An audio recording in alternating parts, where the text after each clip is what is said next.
Akwe mommy Mr. Ba for kware jore juecho ike enye afoku ike me le mopopo mo now kaka wo ha jore ju leke ne ko aliegba gbangbo majima nya wonko afi na chu en leke ne ko lenwu ara ku nko nya logo shi do ma chu bledo mi ehom afi mi ava kwota fa go ma kwa banye kle nya mu mi va joyina ka bridge afa nuru to ko nyanga bridge angara tanya nya fo va chi bridge am aka ma kwa banye akpe Everlove TV enye eva dore Anyanyui Atiteti ike mi agbagba jembo mi asenu mokoko kude bridge to hiare la afian bridge apanya enye nya ike enonyi pa aba en aton sonwe ya ike bridge apanya jibe ya ade gavieto ikurem bridge ya enye afoku blibo nya enye dangerous food bridge la afia ike bridge ya na me take time wa amo wuga ajogoma acho ike vayi bridge ya nyepon pure bridge awon to tepo vovo kaka male wowo adumovion to jagbagba be yo bridge kaka male wowo mijumi akere assembly member antonton no wadem de ka etomana mi nuka tututu ejojom the bridge yaji fada chinegba eko bridge amale wowo Everlove TV never durafia yakere honorable assembly member Rafael Agbanavon no wa adoje na mi danuma kokko anami mu kokko ku the bridge an honorable marekunava na terenyo wie me jiba mia asenu mokoko kuro bridge ya tok ya nuka jo efe ka motu bridge aye ye ka ye mi kpoba efe lifespan is in danger aloba nanu gbagbam la bridge ya ye ojebo wa kaka o maten wo masimia siba mi jagba be yo we kaka aw na over job ba mi maten wo bangbo jagba na subscribe to Everlove TV. Then a subscriber anytime me call video that ya nanya make gbanto ike akpo video me na mare prozube me ko do na ona nyanu ike adango honorable danuma na mi akpe machiro ngokpo man da akpe na Everlove TV aba o se jogbo fenya ike joro me je chona aba juona bia gbanto ike na dare gbonya magloba bridge ya we 93 tema ko no Anyanyui dabala mo ya duma yo bridge ya 1993 kwa bridge ya for sharp aba for aton demagbana wona rehabilitation kuma global wo Jubilee wo rehabilitation bridge ya pa floor kenya nyigbapa alaba afama ruji aba assembly member na le 2019 miagre 2020 ma babo bridge amaganu no manyuara kamu ko he anyeto makuro kweje ngulogban na highway authority le kata alaba le tato miapa disassembly ke temale langloganji mi ngule tamala 24 August 2000 nga 2020 data 2020 24 August alaba kura ale bridge agban alaba boy kala le tamanglo vo na kama jimu abre mi gara 2021 me le 5 May nyenglo reminder letter na le tagmante nyenglo alaba ihe mi ga ngule highway authority kata ike copy ya pa DCE ka magloba ihe na kama ga jojomu alaba sanwe September 2021 mi ga ngula another reminder letter ege reminder mo va mi nglo pele tagbantong yana kama vanye wawo khaya ama ba kona aduma view ba aw nuya o ba ka jiru blan yori aro mo ka nuya mata anya mi apa ngogboto na nglo du ya ike awe ba nuya ro ava jana mi aba ka ro nglo mi bana khaya aduma view mi pe ba awala ba mi to mi ajuga ni mi ata we mi awe ko aglo mi no ga jon mi no view le gin a shama tema o mo pa shilema alaba nyitwe Nigeria to samianko ikenya miano vio Attiteti le Nigeria nye simano samianko alaba pata ova garama ba aw ni amajo alaba yo bridge afina yo restyle epo ya magodo alaba yoko agave mi no nya ba duna chogba nglo na highway afmi re highway jini agbokro mi to mi apa disi bola nglo ga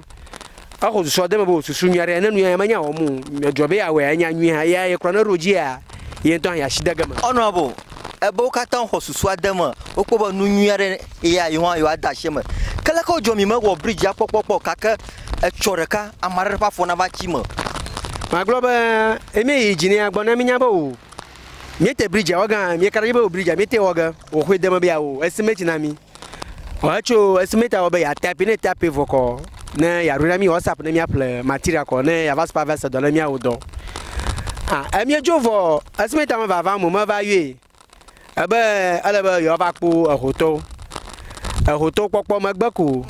iko yen be alebe yo Anlo Land na kofori joto ke pona bridge nya oje la Ghana no va assessment na bridge no na mi approval ha ma ji ko mi eleko iko nya ga ba trobe ya pa DCE bo na Anlo Land fiazon na road and highway minister o copy regional minister a copy regional highway engineer alebe no copy mama o na road minister na akpogbo be mama over espava sedo aro mama va assess bridge aha wo bridge na mi ko ma globe ajoika no duma vioma afie gacho Nigeria va mi awodo ya va obi mi fa gbogbo bariri alebe nu agblo mi la nyeto magayo mi pa mo fiare jiba awo o va wala ka duma vio va sama ba ka anya ba asem le la ne ma chura kala mu alebe wo pon ba gali na do na kanu kata do ma yijo ya agblo mala le ba grana papu ya kple ke mi kuna do ko akpokokple karo ko la fia ko odomo ba ji mu va zuba ifia minister gberegafi bridge ke zu kumo ike amapa gberegara afi me ba iwoga ko maglo ne mo le ka cho ni ejo yen ba akunu Attiteti mi wo ko fo yen ton amono ko tepe ka ba gandre no puma na iku mi no vire ka yon bo na jole bridge gbagban laji o mi ava fia na ko boto fa vule bridge aji a awun kunu boto pa fo ha bridge ya ma bridge ya gbin ona mo nya selo alo nu pola enya ya gbromo le be boto pa vule bridge gbagban aji pa pele awia yento anka ndo kuchuma ya ma va fia ka kana ma gbrono be avua gala makpa oji le ngoji afuma ne mo nye be ma nyame ke nanu betinse na nanu a na se kuma papa la afuma Anyanui kana ne ba ponyo na adehe honorable majima na yijina alebe mi va ko bien ma ko ere Anyanui clinic alebe physician assistant ekele clinic ama antapato choja agbanto yemi adakbana alabe maronya abi arife mi arore keta ko mi Anyanui ki ajole amoji o numa nto do wo alebe achomba chomia no vi agbokpo akpo abi agboni ko ba cho shire mi anchi abe cho gandre mama na okpra maji aba ya ba gawi de kene afin gbove apama konuya nyimari na ka chocho wo ne na ma mi no via aba jan be nana kwa ba la shi no alebe medical bill ka tan aba zo gba na jogbeve to eji no joru ko mi ata ji pipe mi no via na mo aba duna ife we ba ka mi akokpa ya ko jogbe nyi to mi apa mama fia ko picture o ko yin dia yen to yon bo le ke no ajo ma cho no gba ni ko yin di mama mi no via yire clinic am yo ba ka ya pomna have director ko churu fona have director ka la ngla dis assembly ko ya pomna mi no via ka nya PA ka le Anyanui clinic ko ocho ashere nu nyanwa lebe chief I promise ba cho ba ko medical bill avena ya claim medical bill na mi no via ba nana ka ba nya nana ka ni ba akpa mi adene MC for DCE for Anloga honorable Seth Yormewu be eja agba ekho bill ya bia chugo ma mere leke no akoji o leke ga ko yige ma globa o le kafia onglu chikaro ni igolo be no via naple alebe gbesia gbaba no yimono abia gboko na be no to na pu abi ke mi no via khora fo Anyanui blaninya manya popomu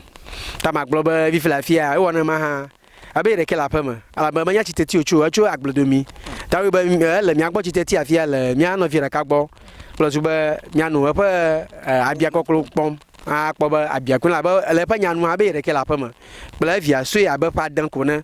ko mama mi kpo na mi ra se mo ya pema fia mi me kana gbo pogo ta ala mi agbo Attiteti ha do yo hongbo nya agbagba jege mi agareji gbangbo mommy mi se ba fokware joreji wacho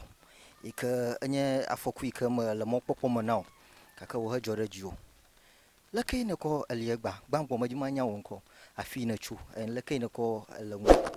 ara ku ko nya logo si o da ma chu bledomi ehom afi mi ava kwata fa goma kpɔ be nye kple nyamu míeva dzo yina ke bridge aƒe nuɖuɖu tototo ko ŋia ŋe bridge ŋe ɖe te nye nyafɔ va tsi bridge me gake me yiwo ge gaƒoƒoƒu ɖe ŋuti nya ko nye me enya ma o. Ame ke gaƒoƒoƒu ɖe ŋu ame nya mawo tututu ke medzi be woabia nye si be wokpli viwo dza ɖe nɔ zɔzɔm afi fifi le fia viwo aɖe vinya le ke nye amewu gagbɔ medzi be mase gɔme viwo aɖe ƒe nene ele ƒe 11 me ele ƒe 11 me yike fifi le afia míesi nena míenya do ŋgɔ be yele afika mele fia tohe me míesi be wo ɖeka li leke fifi le fia nu ya dzɔ ɖe dzi o yike woƒe afɔ ya míekpɔ video picture tsoa menye afɔ yike míeka ɖe dzi be egba ko wòanɔ healthy yike afɔ ya nate zɔ ɖe dzi woƒe agbedɔ o fifi le fia ne va mi tsoko be fifi le fia ne va tsi teƒe ɖeka le ŋkɔtsira ʋe yɔma esesẽ ge afi na wɔna no leke ne kɔ ɖokui kplɔ ge ʋu keke kafi abia na va aku no ayi ko va he tame bubu na me va li sa menye leke mo ge na ɖokui nya abe nye ɖeke le aƒe da nya aku fofo nye ku nye ɖeka ko yim gbɔgbɔ afi ɖuɖum ɖeka ko yim gbɔgbɔ ma afi ɖuɖum yike afi enu ya dzɔ ɖe dzi o togbɔ be kuteƒe ne va hã ma ɖe ne va kpe ɖe ama ŋu ɖe ŋu afi enu ya va dzɔ ɖe dzi o medzi na ɖe me nam emi tso kua teƒe edzo yina aƒe me ye enu ya dzɔ ɖe dzi o ɖe va de asi ne egba maɖewo gayɔ gaɖe be o fifi le fia nu ya dzɔ ɖe dziwa yewoaxɔ nu yewoaxɔ ale wo nu because mi si be megate naneke wɔ ge le kɔtsira ʋe ya me megate naneke wɔ maɖewo ga kpekpem ɖe wo maɖeke me kpekpem ɖe ŋu maɖeke me ga kpekpem ɖe wo ŋu le gaƒoƒoa me nukpɔlɔ abe ale ke miekpɔma enye madam ya fia le fia megate zɔzɔ ge kɔtsira ɖeka ʋe ɖe o because ne nekpɔ picture yawo ke eflo etsɔ abe ale ke miekpɔm le screen dzi enye nublanui nya be enia tso kuteƒe be yeava nyi aƒe na ame aɖe atrɔ be yina ɖe aƒe me wòava dzɔ ɖe dziwɔ aleke enye nublanui nya blibo míenya aƒe na mi be ne miate age ɖe ʋeto yike nye afi ya yɔm wole age ɖe aƒe me ne mia anyi aƒe ne davi ya kple susu be kɔtsira ʋe yɔme ne eƒe nuɖuɖu ƒe numɔwoa anɔ bɔbɔe ne wòakɔ anɔ ŋgɔgbea kpɔm ɖa anye nu ke ade mia dzi Everlove TV mie dzim bena subscribe to our channel kple susu be wɔna yewoa anye nu ke ade ŋgɔ mɔmi nyake ala show na agblɔ na mi afi mia adzo le gbɔ o mienya be fia ne le fia menye nu nye mianɔ fu ɖem na wo blibo edze be naxɔ dzigbɔɖi na mlɔ anyi kple susu be anɔ atsikewo nom nyake ala show na agblɔ na mi afi mia alekume be miakpe ɖe ŋuti miakpe ɖe ŋuti o le aleke gome no specific na aleku miakpe ɖe nye nuɖuɖu kple nye lãmesesẽ nɔ nu bena do dze na mi ke pie kwa mɔmi nana mi nyanya be enye nu sesẽ na ye ta ne wònye be public miate anya aƒe na ye miakpe ɖe ye ŋu ne ya le kɔtsira ʋe yɔme nuɖuɖu kple nutɔ ɖewo nanona anɔ kotoku me na ye yakɔ anɔ agbe ɖe ŋu anye nu ke ade ye dzi edzawo agba miava mɖeku nana mo afi ke ne be le na mele fiatoʋe me enye eduka me agbledomi dzita agbledomi dzita agbledomi fiatoʋe me ye obe le dzagbagba na ge ɖe dzi ne nadzagba na support kple susu be miaƒe fia vava meganye dzodzro nene nuvi aɖe dogo tso me ne mi kɔ kpe ɖe anti ŋua anye nu ke ado dzidzɔ na mi o ne nekpɔ be matia va wa dzagba na ke ɖe woƒe assembly member ŋu yike nye assemblyman Rafael Agbanavɔ ne gava Anloga assembly me district assembly me bia ƒe contact godogodoa ekeke ge ɖe ŋu kple susu be na ake ɖe mɔmi ŋu kple susu be at least deliberate mia dzagba mia akpe ɖe ŋu akpe be ne dzagba follow mi va do asi ne gaƒoƒo ya me mia yi dzi ne miakpɔ bridge ƒe enugblẽƒe ye kaka wòava agblẽ ŋu le mia dada ŋu ɖa akpe mɔmi mi da akpe no be ne dzagba eɖo dze na mi yo